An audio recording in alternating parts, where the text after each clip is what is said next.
Hello guys, welcome to full BS. Welcome to full BS. तो आज के episode में हम डिस्कस करने वाले हैं India versus West Indies day 1 और अभी भी डे 2 चल रहा है आज। तो हम डे 1 के ऊपर डिस्कस करेंगे, रिव्यू देंगे क्या चल रहा है कैसा। हाँ वो तो एक तरफा मैच भी चल रहा है, आई थिंक वो हाँ। वो कोई आया भी नहीं रहा है स्टेडियम में मैच देखने के लिए। क्या देखने आएंगे वो, एक तरफ वो 160 में ऑल आउट हो जा रहे हैं। चीज़ क्या है कि वेस्ट इंडीज में पहले इंडिया में तो देखो विराट कोहली और रोहित शर्मा बड़े दिग्गज है, उन दोनों को देखने के लिए सब लोग आते थे।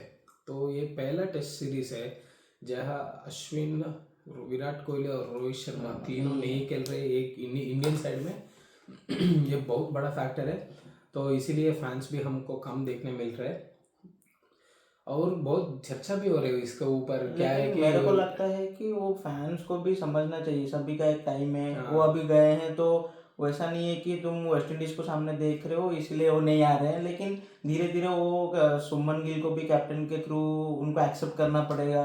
उनको वाइस कैप्टन के थ्रू अभी ऋषभ पंत नहीं है, अभी जडेजा वाइस कैप्टन है, उनको एक्सेप्ट करना पड़ेगा, उनको सपोर्ट दिखाना पड़ेगा धीरे धीरे। जैसे कल इंडिया का एक आउटस्टैंडिंग परफॉर्मेंस था, बॉलर के थ्रू सिराज ने 4 विकेट्स लिया। वहां पर वेस्ट इंडीज बैट्समैन कोई समझ नहीं पा रहे उनके पेस बॉलर को, कल पेस बॉलर ही नहीं। वही वो बेसिकली जो क्या होता है अवे कंडीशंस में जो भी टीम आता है वो टीम क्या करता है कि पहले बॉलिंग लेता है। You have to see pitch, क्योंकि क्रिकेट में ऐसे ही फैक्टर होते हैं। जो सक्सेस मंत्र क्या है कि आप कई प्लेयर्स को देखो, वो पैटर्न्स फाइंड करेगा बेसिकली। वो पैटर्न्स क्या है, सपोज एक होम टीम होम कंडीशंस में परफॉर्म कर रहे हैं, सपोज एक ग्राउंड ले लेंगे, उधर क्यों एक टीम परफॉर्म कर रहे हैं, वो देख सकते हैं कि अच्छा इधर इस बैट्समैन ने इधर स्कोर कर रहे हैं इस ग्राउंड पे, तो इस विकेट में ये इधर स्कोर करना ये है, ये शॉट्स बनता है, विकेट लो है तो वो तो देखते हैं एक बैट्समैन ने सेंचुरी मारा। सपोज वेस्ट इंडीज हम देखेंगे, इंडिया टीम के जो आज केएल राहुल सेंचुरी मारा, केएल राहुल और वेस्ट इंडीज टीम का क्या अंदर, केएल राहुल बॉल को आने दिया, विकेट थोड़ा स्लो था और स्लो नहीं sorry it was a green, बहुत सीम हो रहा था विकेट, तो उन्होंने देख के छोड़ के खेला था। तो वो कंडीशंस को समझना है, ये प्लेयर समझ के ओके इस विकेट पे ऐसा खेलना है, ये विकेट ऐसा हो सकता है, ये थोड़ा देखना पड़ेगा। इसीलिए मैं उधर ही शॉक हो गया बेसिकली। वेस्ट इंडीज टॉस जीतने के बाद बैटिंग ले लिया। वो वेस्ट इंडीज के कैप्टन अपन क्या सोच के, मतलब यहाँ पर कुछ जानते नहीं हो पिच को, तो मतलब मोस्ट ऑफ द प्लेयर्स वो नए भी है वो मेरे हिसाब से पहले बार वो ये ग्राउंड पे खेल रहे हैं। हाँ, अहमदाबाद स्टेडियम में नहीं खेल भाई, तुम जानते नहीं हो कुछ भी, तुम आके डायरेक्ट टॉस जीत के बैटिंग ले रहे हो, मतलब should be called as over confidence. मतलब वो क्या सोच के क्या ले रहे हैं, बैटिंग ले ली लेकिन तुम्हारा परफॉर्मेंस 0 चला गया। वो सिराज 4 विकेट ले लिया, बुमराह ने पूरा बोल्ड 2 बोल्ड कर दिया, एक आउट हुआ नॉर्मली, कुलदीप यादव ने 2 विकेट ले लिया है। तुम पहले समझो, जैसे अभी इंडिया टीम 300 क्रॉस कर चुका है, लेकिन वो धीरे धीरे पूरा डे को ले लेके, it's called as actual cricket. तुम पहले समझो क्या शो कर रहा है, क्या फील्ड में क्या मूवमेंट हो रहा है, बॉल का देख के फिर अटैक करना। तुम जानते नहीं हो कुछ, शो कभी खेले भी नहीं हो पिच में, डायरेक्ट जाके बैटिंग कर रहे हो। तो वेस्ट इंडीज पहले बैटिंग किया है और उसके पास कोई नोटेबल परफॉर्मेंस ऐसे नहीं है। बस मैंने बहुत होप शायद के ऊपर पकड़ के चले, वो बहुत नीचे आ रहा है बैटिंग। मेरे हिसाब से he should bat at number 4 because he is a solid batsman, he has a solid technique. You want your main batsman to face that number 4 position, because जब ओपनर्स शाइन निकालने के बाद तेरे को एक बैट्समैन चाहिए जो लंबा लेकर जा सकते हैं इनिंग्स को। तो उसके लिए कंडीशंस इजी भी होना है, ऐसा नहीं है कि मुश्किल होता है वो नहीं खेल सकता। उसके लिए सपोज उसके कंडीशंस पकड़ के चलेंगे हम, ओपनर्स निकाल लिया न्यू बॉल, तो जब नंबर 4 बैट्समैन आएगा वो बॉल ओल्ड हो जाएगा, सेमी न्यू में होगा, तब रन स्कोर करना थोड़ा इजी हो जाता है, सेटल होने के लिए अच्छा चांसेस होता है। तो वो देखना पड़ेगा। मतलब अपना वन ऑफ द सेंचुरी भी वो इंडिया के अगेंस्ट किया है। वो खूबसूरत बैट्समैन है वो, और ब्रैंडन किंग एक खूबसूरत, ब्रैंडन किंग एक टाइम में ओपनर था, उसको फर्स्ट डाउन करवा दिए, ठीक है, वो एज ए कंडीशन वो ओडीआई और टी20 में ओपनिंग करता है। लेकिन फिर चंद्रपोल अभी ओपनिंग आ रहा है।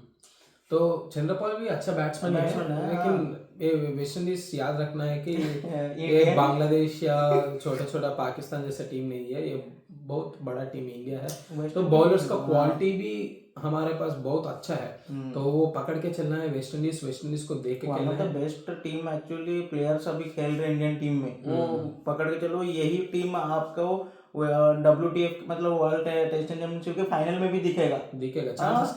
चांसेस है। और ये होम सीरीज है, इंडिया को जीतेगा ही जीतेगा इंडिया। तो अभी देख सकते हो, हम इंडियन के बैटिंग पे आएंगे। जायसवाल ने बहुत अच्छा सा स्टार्ट ले लिया, उन्होंने बहुत पेशेंस से खेला है, वो एक अच्छा सा पार्टनरशिप क्रिएट किया है KL राहुल के साथ। वो 30+ क्रॉस स्कोर किया है उसने। हाँ, वो 30+ क्रॉस किया, 36 किया है। 36 और पहला विकेट 68 को गिरा है इंडिया का। तो वो दोनों अच्छा सा पार्टनरशिप किया है। ये दोनों बहुत अच्छा ओपनर्स है, बहुत अच्छा खेल रहे हैं। मेरे को तो साई सुदर्शन के साथ बहुत होप था, लेकिन वो जल्दी आउट हो गए यहाँ पर। या he will score बट क्योंकि ना उसका अच्छा मतलब IPL में one of the best scores वो यही ग्राउंड में किया है। ग्राउंड पे उसको कंडीशंस तो पता है, लेकिन हम देखेंगे सेकंड इनिंग्स तक आ जाएगा मेरे हिसाब से। आया तो देखेंगे मैच। अभी रिसेंटली 100 करके भी आया है वो इंडिया एक। तो यही देखना पड़ेगा। और KL राहुल इस साल पे दूसरा बार 600 रन क्रॉस किया है उन्होंने। एक करियर में थर्ड टाइम या सेकंड टाइम है उसने 600 रन क्रॉस करना एक साल में। एक साल में दूसरी बार है ये 600 रन क्रॉस करना। तो it's He is in the top peak of his career, मतलब वो अपना टेस्ट में ऐसा परफॉर्मेंस दिखा रहा है। यही मैं बताना चाहता हूँ, टॉप पीक में है। लेकिन उसका एवरेज 39 है। Okay, you don't want your top player's average to be 39 when he is in the peaks. Okay, we want KL Rahul's average, the game he plays, the game he has, the average should be at least 60 because he is very solid batsman. I want him to pile on the runs. लेकिन हम पता नहीं Michael हसीन का भी उसका 30 के बाद करियर पिकअप होना स्टार्ट हुआ। एंड तक वो उसको बहुत सॉलिड बैट्समैन बन गया। तो मैं वही सोच रहा हूँ KL राहुल भी वैसा ही करो। एंड तक जाते टाइम अभी आपको पकड़ के चलेंगे 5-6 साल है। इस 5 से 6 साल के अंदर आपका एवरेज मिनिमम एक बार तो मैं देखना चाहता हूँ 70+ होना है, तब आपका पीक वो होगा। तो अच्छा है। में वो भी डाउन में आ रहा था, वो भी उसका कुछ वो कंफर्म जगह पर वो नहीं खेल रहा था ऑस्ट्रेलिया की टीम में। फिर एक टाइम में IPL में वो ओपनर भी बन गया, वो ऑरेंज कैप भी वो ले लिया वहां पर जाके। उसके बाद उसने टीम में भी T20 वर्ल्ड कप खेला है, अच्छा परफॉर्म किया है। वैसे ही KL राहुल भी अभी फिक्स जगह पर खेल रहे हैं, अपने इनिंग्स जैसे खेल रहे हैं वैसे ही अगर ये चलता रहा वो भी एक टाइम पे अपना शो कर सकते हैं। He could be take the average to above 55+. He should. तो KL राहुल से हम ये पीक नहीं बोलना है, उसको एनकरेज करना है इसी को कंटिन्यू करने के लिए। देख सकते तो शुभमन गिल भी एक अच्छा सा इनिंग्स खेला है, लेकिन रिवर्स स्वीप मारते उठ रहा है। कोई प्रॉब्लम नहीं, it's a scoring shot, he is looking to score runs. It's never it's a positive thing if you are looking to score runs and getting out, no worries about it. But his caliber, he is very unhappy with himself because he missed out on a 100 here. Okay, as a captain India में वो score कर सकते हैं 100। और हम दूसरा test match भी है, definitely we are going to see Shubman Gill's 100 in this series. तो he scored 50 half century he got out. तो उसके बाद साई सुदर्शन भी हो गए। ध्रुव जुरेल अच्छा सा बैटिंग कर रहा है, अभी 75 पे है बैटिंग करते हैं। और Jadeja has make a good partnership and they are playing very good, really good. Jadeja, what a player Jadeja. So Indian condition में स्पिनिंग बहुत अच्छा करता है, फील्डिंग टॉप क्लास फील्डिंग, और लास्ट पे अभी ओवरसीज से रन्स मार के वो उतना कॉन्फिडेंस से है। अभी इंडिया में what do you ask more than it? Like he's a best fielder, he's a best bowler and he's contributing with the batting also. England में टेस्ट में अच्छा बैटिंग किया, यहाँ पर भी आके पहले ही इनिंग्स में he has scored above 50 also. He's also continuing the batting. And now India has scored more than 300 runs. If they carry on this one, they can cross 500 runs. I think they shouldn't declare.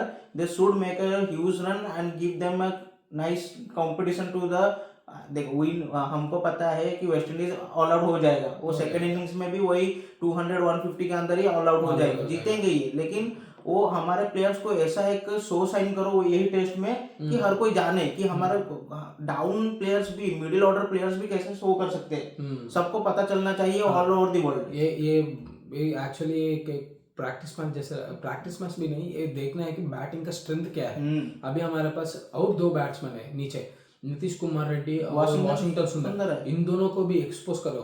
मैं बोलता हूँ पूरा batting करना है, क्योंकि तब पता चलेगा इंडिया का क्या सीन है। बोले तो हम आदत करना पड़ेगा, अभी से हम बिल्डअप करना पड़ेगा नेक्स्ट WTC की इस साइकिल के एंड तक। हमारा पूरा बैटिंग स्क्वाड एक बार पूरे स्ट्रेंथ से बैट किया है तो even the target is suppose let's say 500, it should be chaseable and it should be chased. Okay, हम ऐसा पकड़ के चलना है, क्योंकि इसीलिए मेरे हिसाब से बैटिंग कर रहे हैं, लीड पे लीड इंक्रीज कर रहे हैं। उसके बाद there is not going to be another innings for India, that's definitely for sure. Bowlers हमारा बहुत तगड़ा है, इस कंडीशंस में वेस्ट इंडीज को नेक्स्ट इनिंग्स में ऑल आउट करके हो जाएगा मैच। वही बोल रहा हूँ कि कुछ जरूरत नहीं है, एक पूरा बैटिंग करो, सारे बैट्समैन के कैलिबर को देखो और सारों को दिखाओ कि इंडियन बैट्समैन कहाँ है अभी। वो सारे वर्ल्ड के सारे प्लेयर्स देखना चाहिए, टीम्स देखना चाहिए कि टेस्ट कंडीशन में ऐसा परफॉर्मेंस कर रहा है इंडियन टीम। और ध्रुव जुरैल, हमको मतलब मेरे को लगा था कि ऋषभ पंत नहीं है टीम में, थोड़ा उनका कीपिंग, ध्रुव जुरैल एक ही साइड में हो भाई, मंकी है, पूरा छलांग मार रहा है। This is one of the point we have to discuss. Dhruv Jurel's keeping in England, he has let down. He has let down a bit, but remember his technique was beautiful. Okay, his technique was beautiful, so it happens to everybody. The good thing is वो learn किया है, इस experience है। और इस match में जो एक सिराज का ओवर में न्यू बॉल से वो बैट्समैन के पीछे होने के बाद जब बैट्समैन को क्रॉस किया, बॉल उधर जाके थोड़ा स्विंग होके it ended up between second and third slip. Yeah, that's the thing. Dhruv Jural didn't need a sleep for the second also. Sorry, it ended up between first and second slip. उन्होंने dive मार के उस ball को पकड़ा है। बहुत अच्छा, I am very satisfied with this keeping. लगता है after this much of rigorous training he has done during this gap between Asia Cup and this he has done the mind blowing keeping he has done in this first innings. उन्होंने keeping बहुत अच्छा किया है। मैं वो उसका keeping 2020 से देख रहा हूँ, अंडर 19 से। उसका मेन थिंग है कि उसका बैटिंग इम्प्रूव है। मैं अंडर 19 वर्ल्ड कप जब देखता था, ध्रुव जुरैल का बैच में ध्रुव जुरैल का देखता था, उनका स्ट्राइक रेट बहुत कम था। उससे लेके वो IPL में जब राजस्थान रॉयल्स में आया, मैंने सोचा okay as a keeper for his he was extraordinary, he has extraordinary keeping skills. Even he was in under 19, he was extraordinary keeper. Okay, then जब वो आया राजस्थान रॉयल्स में, मैंने सोचा okay he might be like Priyam Garg for SRH, like he might score some 35 or 40 balls, 50 on his best. I thought like that, but he has been impressive with his hitting. Like last year IPL में उन्होंने हैदराबाद के साथ पहला match में अच्छा सा batting किया है, 78 या समथिंग स्कोर किया है at 36 balls. That was interesting. Okay, और उसका टेस्ट बैटिंग कैपेबिलिटीज हमको पता है, बहुत अच्छा खेलता है, बहुत लेट खेलता है, बॉल आइस के अंडर खेलता है, बहुत कंपोज्ड है वो। तो yeah it's good we have a Dhruv Jurel who can modify his game according to the conditions. तो ये छोटा सा रिव्यू है, थोड़ा सा अभी तो चल रहा है, गेम चल रहा है अभी, ऑलमोस्ट डे 2 भी होने वाला है और एक घंटा ही है बस। बस है। तो ये डे 1 और डे 2 का प्रीव्यू पकड़ के चलेंगे। मेरे हिसाब से आज एंड होने के टाइम तक ध्रुव जुरैल 100 बनाएगा और रविंद्र जडेजा 70-80 में रहेगा, 70-80 में रहेगा, लेकिन हमको पता नहीं क्या होता है। वो भी देखना पड़ेगा। तो मेरे हिसाब से डे 2 इंडिया पूरा डोमिनेट कर लिया है, डे 1 भी डोमिनेट कर लिया है। कल मेरे हिसाब से ये 4 डे टेस्ट मैच हो सकता है। कल आफ्टरनून तक इंडिया बैटिंग करेगा या कल इवनिंग तक करके डिक्लेयर करके 4th डे कंप्लीट करेगा टेस्ट। उसके अलावा और एक दिन नहीं चलता, लेकिन चांसेस है वेस्ट इंडीज का पता नहीं, ब्रैंडन चेस शायद हो, ये पकड़ के खेले तो एक 200 मारा तो क्या कर सकते हैं। वो लेकिन में कुछ हम नहीं बोल सकते, क्रिकेट में कुछ भी हो सकता है। वो कभी पहले इनिंग्स में उनको नहीं पता चला ग्राउंड, सेकंड इनिंग्स में उनको पता चल गया, तो थोड़ा धीरे धीरे देख के खेल सकते, वो भी अच्छे प्लेयर्स हैं, उनके टॉप ऑर्डर में कुछ भी हो सकता है। तो हाँ, वैसे ही हमारे साथ जुड़े रहिए और आगे का न्यूज़ हम देते रहेंगे। ऐसे ही हमारा आईसीसी वुमेन्स का वर्ल्ड कप भी चल रहा है, उसका न्यूज़ हम देते रहेंगे। जुड़े रहिए हमारे साथ, लाइक कीजिए, सब्सक्राइब कीजिए, बेल आइकन दबाइए for current news of crickets. Thank you so much. Thank you.